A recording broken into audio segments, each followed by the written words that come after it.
Welcome to the Customer Wins podcast, where business leaders discuss their secrets and techniques for helping their customers succeed and in turn grow their business. Hi, I'm Rich Walker, the host of the Customer Wins, where I talk to business leaders about how they help their customers win and how their focus on customer experience leads to growth.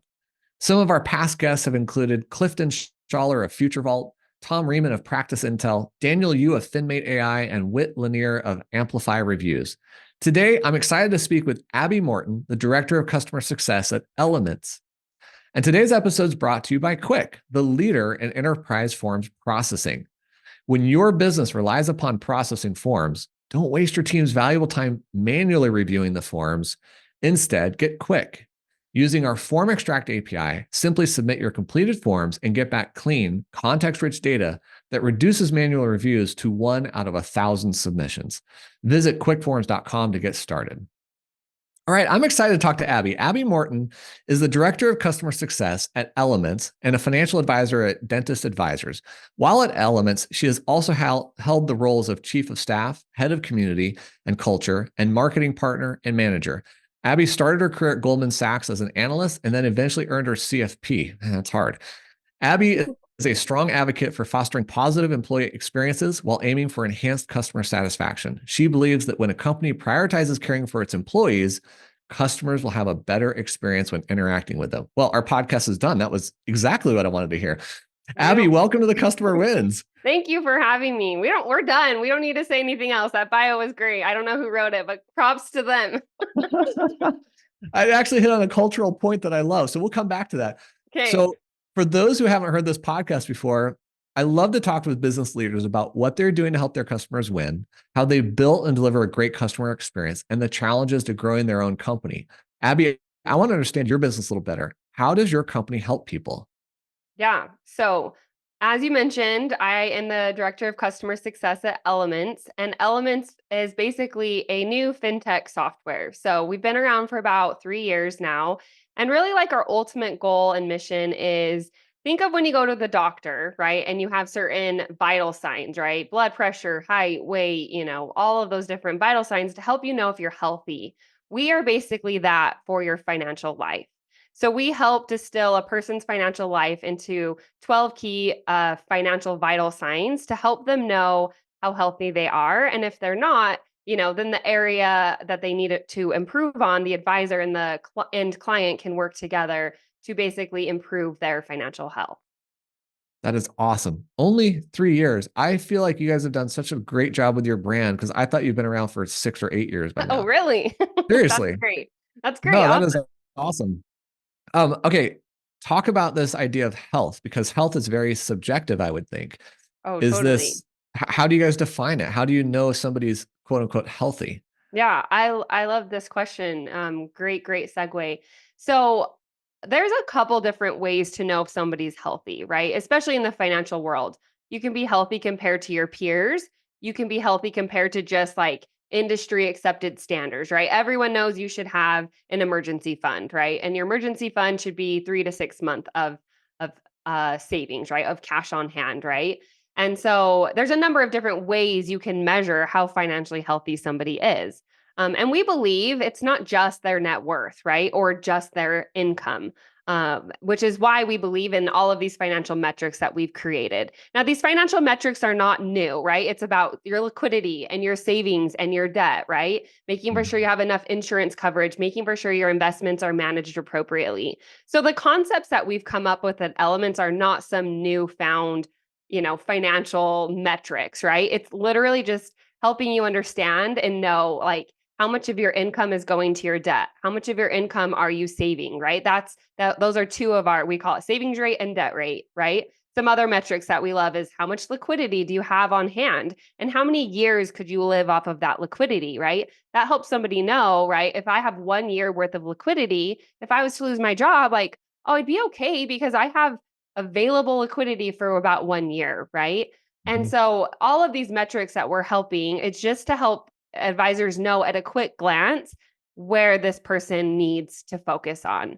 I think the financial industry that we have today, was meant for a different time, right? And as we as people have evolved, we're much busier in our lives. We have a lot more going on. We can travel the world. We can take sabbaticals, right? There's so much more to a person's life now than I get hired at a place and I stay there for 30 years and I get my pension and I'm done, right? Like that's how it used to be. And it's just not like that anymore. And so I think that Elements has been able to be a newfound tool because it's going to meet the needs of the clients and where they're at and the lives, the complex, crazy, exciting lives that our clients want to live today.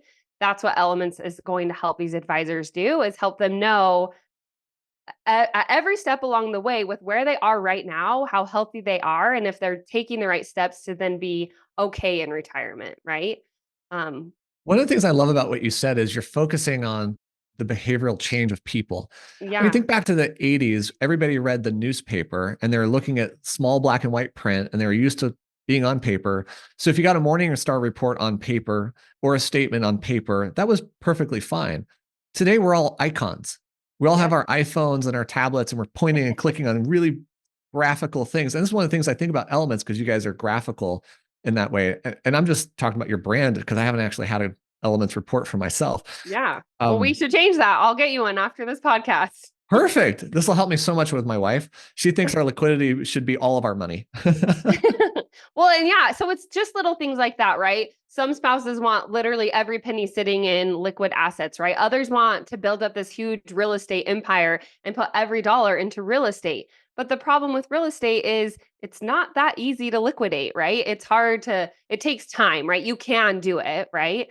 And so I love that the vital signs give you this good representation of at least where all of your assets sit and helping you know, oh, I need assets in every bucket, my retirement bucket, my liquid bucket, and even my real estate bucket, right? Yeah. Maybe some people even own a business, right? What if they put every dollar into their business? Again, the same problem would be, what if something bad was to happen? Like you need to have these other kind of buckets of money sitting there so that you can access them throughout your life.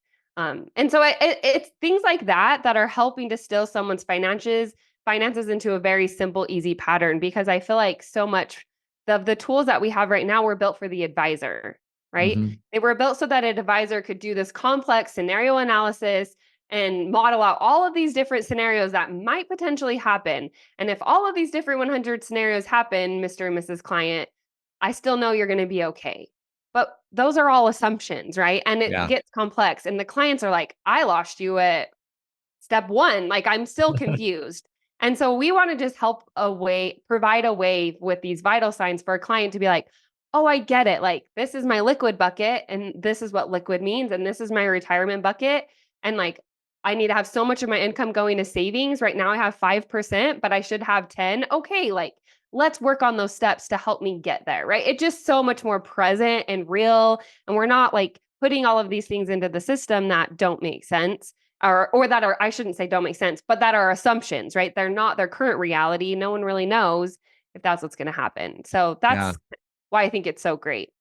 When I became an advisor, I started automating everything I could. And I've told the story before, but one of the things I built was a Monte Carlo simulator. I Okay. took statistics, I took my client portfolios and I'd run it through 10,000 simulations of risk and performance, et cetera. And the crazy thing that I figured out was when you told a client the straight line, save 10% a year, or whatever, you had a 50-50 shot of making it. Monte Carlo showed that to me, like 50-50 on a straight line evaluation. But if you actually start increasing that and perfecting it. So here's the thing that makes me think about all this. The pandemic changed a lot of stuff for us. It created food insecurities, job insecurities, money insecurities, all sorts of different things. And I'm kind of wondering if Elements grew out of that saying, my gosh, we need to change how we look at financial planning because the road changed in front of us. The bridge went out in an unexpected way. Is that part of your Genesis story? It's it is not, but we did come about uh during that time, right? I like that connection there of realizing, right? During that time, we could say your Monte Carlo simulation never modeled this, right? Like Never. there's things that you are never going to know that are going to happen that you cannot predict. So let's control the controllable and let's manage what we know we can manage and let's help that. So I definitely think it helped. The reason why I say it was not just a true correlation from the pandemic is because the Elements philosophy was actually built and tried in an RIA for over 10 years. So in my bio, you mentioned that I worked previously at Dentist Advisors, and Dentist Advisors is where this methodology came out of. Reese Harper, who's the CEO of Elements and was also the CEO of Dentist Advisors, basically created this. Like, ultimately, he was looking for one number. Like, give me one number that my client can know how financially healthy they are. And ultimately, it turned out to be 12 because there's not really one exact number, right? And as we've mentioned, some people might need to focus more on savings or liquidity or investments or insurance. Like, there's different aspects to everyone's life. So it can't really be one number, but it's 12 today, right? And so that's what's exciting is he built this. He tried it out with his dental clients for over 10 years. We loved it. We tweaked it. We knew that clients loved this process and methodology because they were signing up in droves to come and work with Dentist Advisors, and they understood. We talked about this philosophy on our podcast all the time. We would even say, like, you don't have to have tech. You could just do this on a spreadsheet for yourself. Like, you don't have to even, like, we were educating the clients how to do it themselves. So that's why I'm saying, like, it didn't fully come out of that because we had done it for over 10 years. And then ultimately in 2020, 2019, we were like, hey, other advisors could really use this tech. So let's build the tech behind the methodology that we had ultimately implemented. I think some of the best successes come from within the industry. And I love that. I love that that's where you guys came from.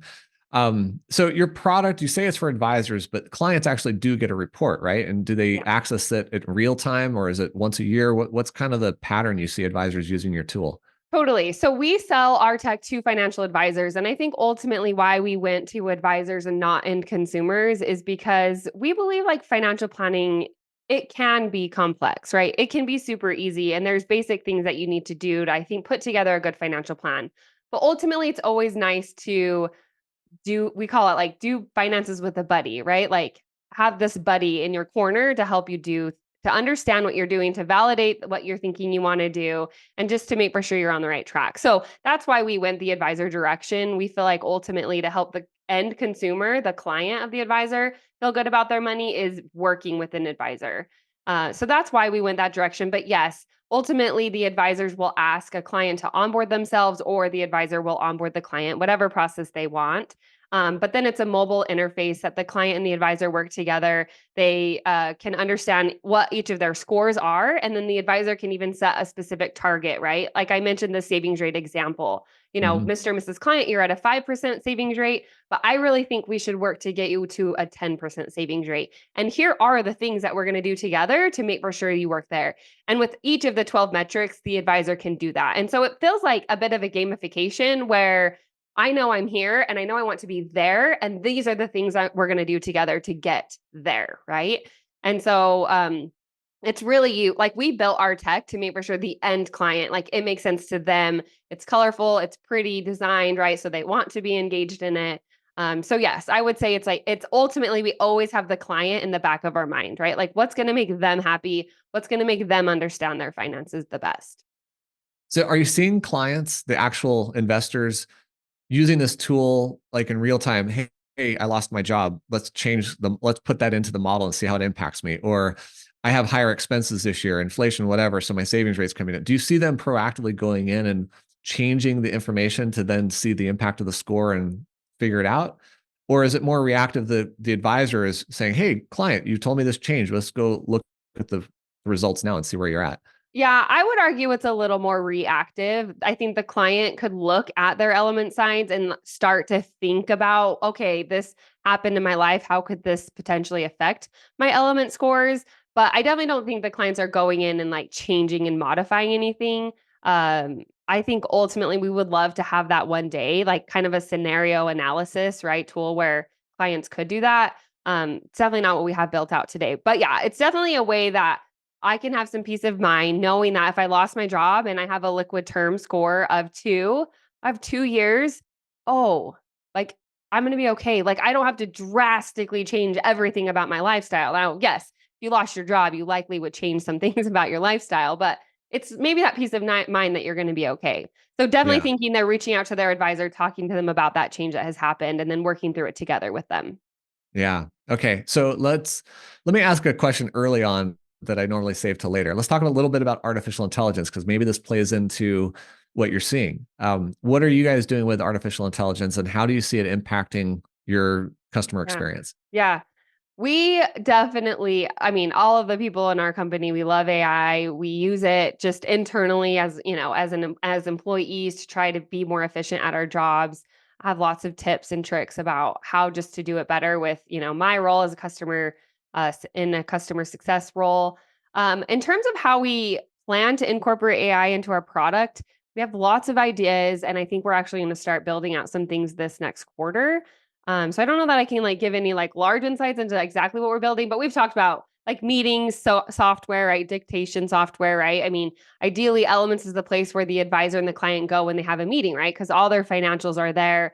There, we have a one-page plan, which is probably one of our best features, where literally in one page they can see their financial purpose, right? Their goals, their next steps, and then their element scores to just know where they are at financially. And so, how can we help the meeting software maybe fill out the one-page plan. We have some other ideas of how can we just give people assessments, right? So end consumers can enter in their data and instantly get an AI assessment.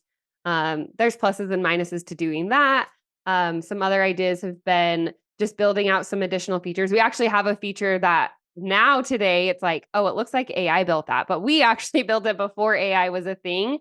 And so oh, could we make that better? It's basically email templates on each of the element scores to help an advisor just send an email that's already written out to their clients. Hey, I was reviewing this element. Hey, this is what I'm thinking, about it. So I'm not really directly answering your question, because I'm we have so many different ideas of how AI can help. And we definitely believe in AI as the future and how can we help move that forward. Just not really sure exactly the direction we are going to go. It's a big question, actually, because there's so many opportunities and potential that AI presents. Yeah, I mean, I run a tech company, so we have evaluated where do you spend your time and money, and what's going to deliver the most value? Is it efficiency? Is it new features? Is it something we've never thought of before? Is totally. it more accuracy in some process? I mean, Yeah. it's kind of crazy when you start thinking about it. But I'll tell you one thing that some clients have shared with me that they're Yeah. doing. They're doing sentiment analysis.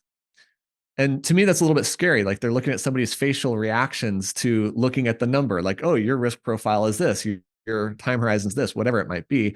And they're trying to assess, is that really, do they feel good about it or don't they? Oh, interesting. I like it. Yeah, I can't advocate for it, but I find it super fascinating that an AI could actually watch somebody's reaction and try to gauge the sentiment to see, Right. does that correlate with what they feel or see in the information you're presenting to them? Yeah, no, totally, totally. I agree. And I think I was listening to an earlier episode that you did with somebody, and you talked about AI with them and how AI is just really a tool to help you be more efficient and better at your jobs, right? How can we do less data entry, for example? How can we um give AI the ideas that we have and help it maybe produce a good copy for whatever that idea is. We recently did just a marketing webinar with a lot of our customers, and we were talking about AI, and a lot of people in the chat were coming back I'm gonna look like a phony, or AI can't just write everything for me, or it's gonna sound like AI, and a lot of hesitations to AI. And I think what I've learned is that humans do a job really well. We are very creative, we are very inventive, we can come up with the ideas, right? And so how can we give our ideas to the AI, and the AI can just help spit it out in a better, maybe more robust, or maybe even more concise way than I could naturally write it.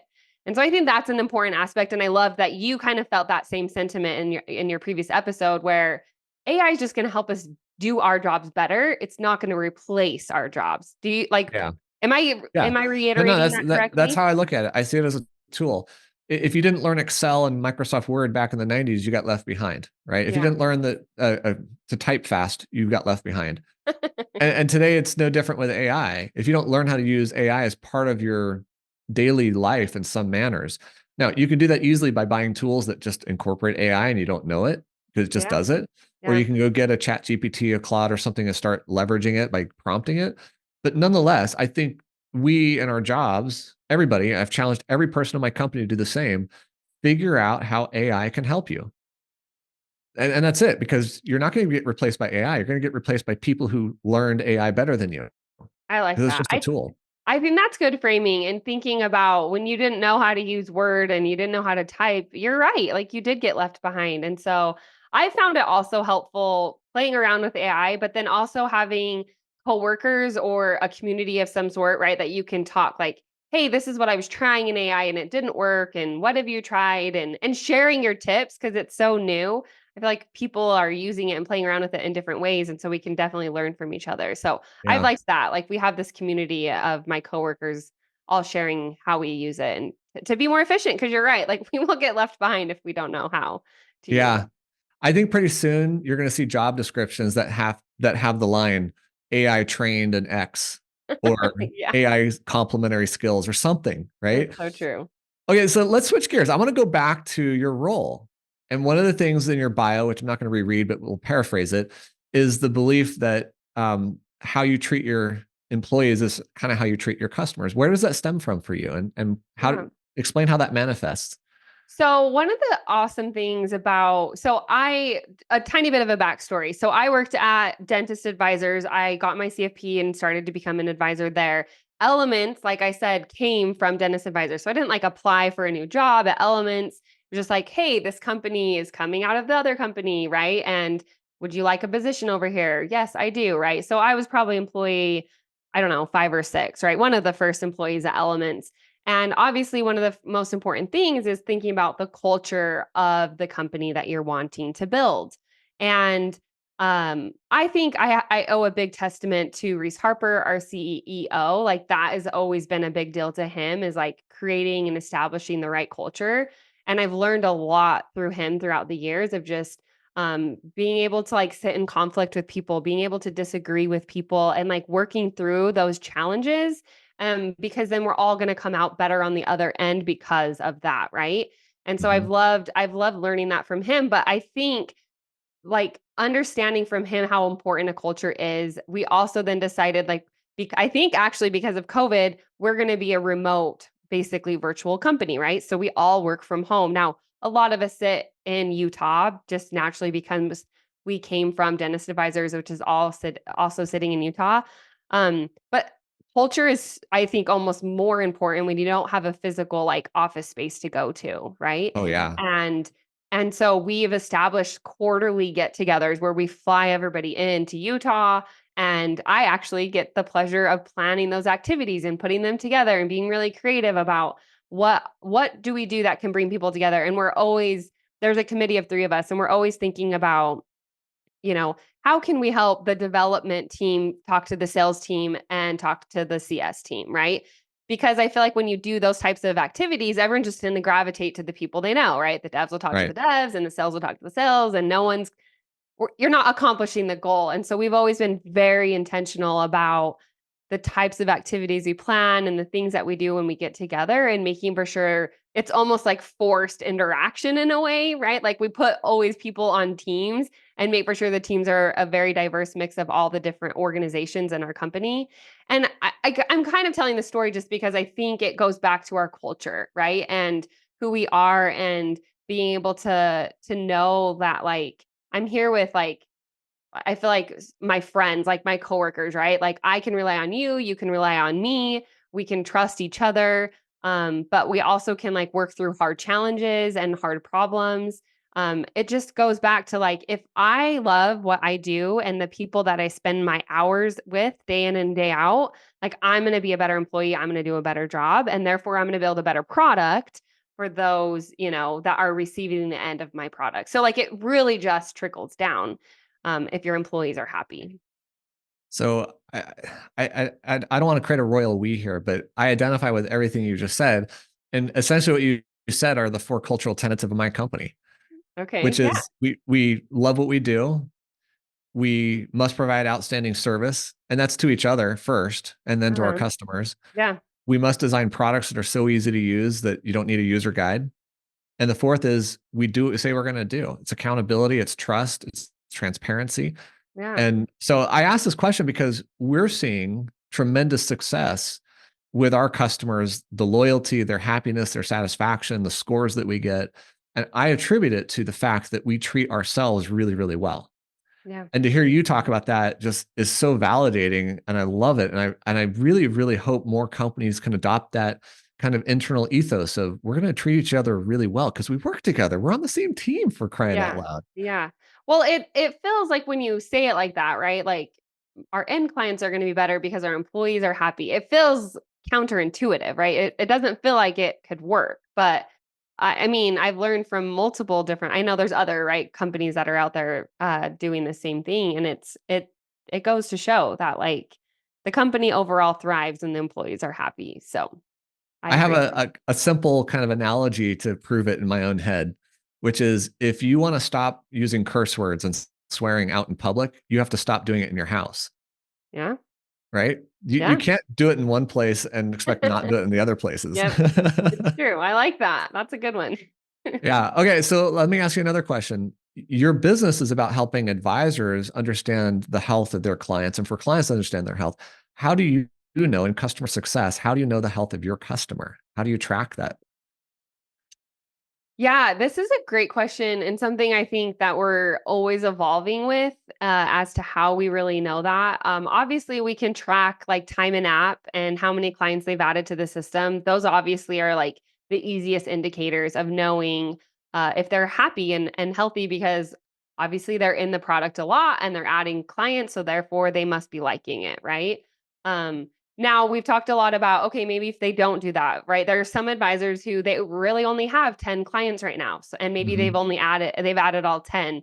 So then their time and app maybe goes down and they're not adding clients. So it's like, is that a bad sign? So some other metrics we look at is, how many webinars do they attend? We do like office hours and ask me anything. We do kind of these community type groups. Are they attending those? How active are they in those types of scenarios? We also send out kind of customer satisfaction surveys. How often are they answering those? So it's a big thing to try to figure out, right? And it is ever evolving as you're adding in new tech or new features that you're always kind of wanting to double check and make for sure that I love what you said about like people know how to use our tool without a user guide. Like they just can easily figure it out. I think that's what we've really tried to accomplish with just design and helping it be easy and simple. Um, so yeah, I don't know that I have like one tool that I use that helps me figure that out. Um, but it's ever evolving, and I think something to always keep your mind on is making for sure the customer is happy and understanding kind of what those different breakpoints are. And then how do you communicate that to your team? Because you are on the front lines and then you may have other people working with you hearing this feedback from the customer. How do you then pull that back so Yeah. everybody understands the impact of those feedbacks? Yeah, we have a couple dedicated Slack channels, one that's literally called customer wins, right? And then other ones that are just like general like CS initiatives that we've put out and how well they've gone, right? When our webinar goes really well and we have high attendance, right? I think tracking those metrics, tracking the attendance and registration of your webinars, same thing with all the other things you're doing. But then also like you'll just hear from time to time a good story from an advisor and we try to be really cognizant about sharing that with the team, especially for our developers that, right? Our developers are never talking to the client. Like they sit in this back room, for example, right? And code all day long. And so they love to know that what they're building is actually bringing about change, that people are loving it. And so I think that's why we've kind of built this culture of really communicating like the values and the things that we're doing to the whole entire team. No, that's awesome. I like that you're talking about all these different facets because, yeah, you can have NPS score, you can have CSAT score, you can have scores, Yep. but even Elements is 12 different scores, Yep. right? You can't distill it down to one thing. It's a bunch of things that you're doing. Abby, I'm kind of inspired by what you're saying. I want to share one thing that we're doing. Please. I'd And, love and to this hear. comes from my director of customer success. She brought this to us. Okay. And that is how do we take what we're hearing from a customer, good or bad, and deliver that to the product and engineering team? So Yeah. the way we accomplish that is anybody on the team who hears feedback, anybody can go to our Jira idea board and log an idea ticket. And they describe what the functionality request is, the bug, the problem, whatever it is. Yeah. And every Wednesday in the product meeting, the product manager starts off with, let's review the idea board. And then we talk through what is the idea. We talk about the potential impact. Is it good or bad? Some things never make it. They get cut. Some things get put on hold. Some gets put right into the design phase. And then we take action on it. So I don't know Well, if you I guys are love doing something that. similar. I mean, that's how you build a great company, right? Is having a way for your customers to provide feedback and then a good method and process for you to be able to implement, right? That same feedback. So I love Yeah. that. What other things do you feel like you've learned from your customer director as to like tips or things that you feel like help your customers win? Because I'd love to learn from you. Well, I appreciate that. I'll share another one that she brought to us. It's our Slack channel called 911. Okay. What do you do when there's an emergency? An emergency is a customer has a problem. Yeah. And now we have rules. We actually have this all written out in our Confluence wiki. We have the rules of what actually turns into a 911 issue. And one of the rules is, can two or more customers validate this? Can we Yeah. replicate the problem? Because if one customer has an issue, it could be their network, could be any number of things. Yep. If two people are having it, we have an issue. And what happens then is all eyes go to 911 channel. Everybody in our company starts looking at it, and we then divide and conquer. So customer success person might say, I'll communicate with customers and keep them apprised. Another person says, I'll update the status health check website. Another person's like, I'm going to start researching the problem and recreate it. Another Yeah. person's going to say, I'm solving the bug and looking at code. And we have a team interaction. I love Whereas it used to be one person, and guess who? Hello, I'm standing right here because who called? Who are they going to call? I'm going to call the CEO and tell them this problem. And I'm a technologist too, so I could solve some of those problems, but that's not effective. I Yeah. can't take calls and solve problems. And today, I don't do any of it. My team handles it, and they handle it beautifully. And then we track our time, we track how long it takes us to solve it, and we document it, and we give feedback to our customers. We actually show reports, incident reports of what happened, when did it start, when did it stop, et cetera. The Mhm. 911 channel has been a game changer for us. I So like that. Well, and I like that because as our customer success director, I'm over like our tickets, right? And any bugs or issues that come about, right? I'm kind of overseeing the person we have that's managing that.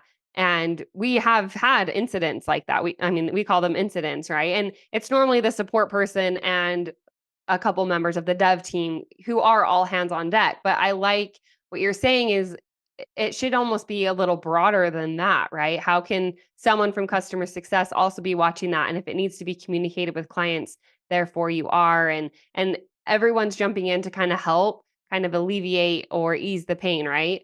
yeah. Um, I think that's a great idea. Maybe we will be implementing that. And one of the things we learned recently was our customers need to understand that that's what we do, Yeah.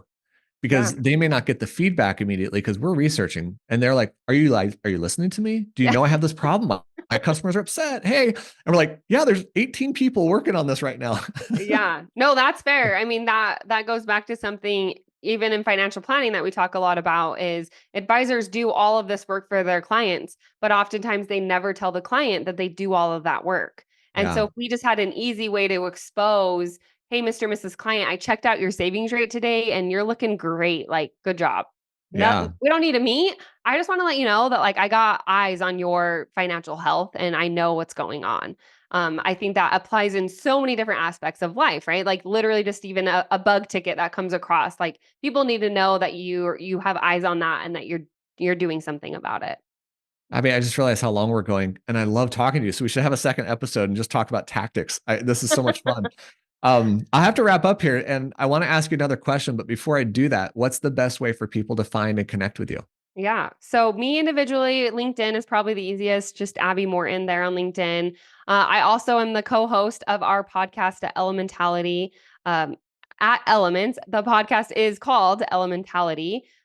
Basically, we talk to a financial advisors about anything they could potentially need to be successful in their businesses. So, marketing challenges, how to get more clients, right? How to use the Elements framework, the methodology. We bring outside people onto the podcast to talk about, how they've created the great companies they had.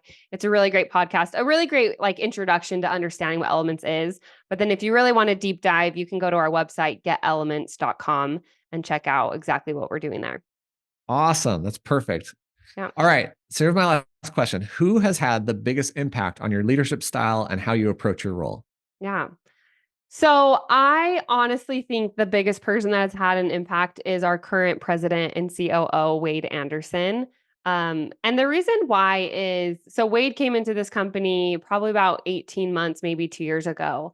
And I feel like since he's come in, like we've all been rowing in the same direction. We all understand what we're doing. I'm not sure if you're familiar with the book Traction or the operating system, like the EOS model. EOS, yep. Wade was really big into that. And I was actually trying to implement EOS at Elements before Wade came. I was doing it not the best, but he came in and like implemented it and like have us all rowing in the same direction. But I love what you even said about like your leadership style, right? I am somewhat new to this customer success role and being a manager, and I've been a manager in the past and like didn't have a great experience, right? And so I've been hesitant to like become a manager again because of, managing people is hard, right? And People understanding are people's messy. yeah, they're messy, they have unique challenges. You have to talk to it's like your children, right? Like you need to talk to one employee one way and a different employee a different way. And there's lots of things that you need to know to, I think, be a good manager. And so I've not only like watched Wade and how he's come into the company and had us all rowing the same direction, but how he's communicated, how he's handled problems. But then as he said, "Hey, do you want to take this role and be a manager?" I said, "Yes, but only if like you help me along the way, right? And if I can have, quarterly check-ins with you just to make for sure like I'm doing what I should be doing and you can be my sounding board." I feel like we grow better as people when you have this community and you have like mentors that help you along the way. And so I think Wade is my more recent one that I really has think impacted me as a person, as a manager, but also has like helped our company as a whole. And there's a million more people I could put in there, but he's the one that I feel like more recently has really impacted my career in a positive direction. I love that. So a friend of mine said that the growth of your company is a direct reflection of your personal growth as a leader. Hmm. And one of the things that I think you've done super smart is to ask him for feedback and to essentially mentor you along the way, because Yeah, that points to your personal growth, your willingness for that growth, and your awareness that you need others to give you that feedback so you can keep growing. totally. That is such a hallmark of a great leader and a great manager, Abby. And I'm not just trying to give you a compliment. I truly believe that. And I encourage everybody. That's why I'm saying I want everybody listening to this to realize go ask for help, go ask for the feedback, get a mentor, get somebody to help you along the way so that you can grow. Because everything you want to do is about your own growth. Totally. Totally. No, I love it. I actually, one interesting conversation I've had with Wade that really relates to what you said is, he's really big into reading self-help books, manager books, whatever you want to call them. And I have always been like, when I'm not working, like I want to be reading, a fiction book and something that is just fun and I enjoy it. Right. And he said, you know, I look at that as reading those types of books help me as a husband, as a father, right? Like I look at it as how it can help me as an individual grow and be better, and then also therefore be a better manager and be a better employer, right? And so I loved that framing how like I can take things that I learn from Atomic Habits, for example, right? And that can Yeah. apply to my personal life, but that can apply to my professional life as well. And so I thought that was really a good shaping for me to hear of like I can grow myself as an individual, but then also as a manager. Yeah, I love it. Oh my gosh, we can keep talking. I got to wrap it up. So Okay. I want to give a big thank you to Abby Morton, Director of Customer Success at Elements, for being on this episode of The Customer Wins. Go check out Abby's website at getelements.com. And don't forget to check out Quick at quickforms.com, where we make processing forms easy. I hope you enjoyed this discussion. We'll click the like button, share this with someone, and subscribe to our channels for future episodes of The Customer Wins. Abby, thank you so much for joining me today. Thank you.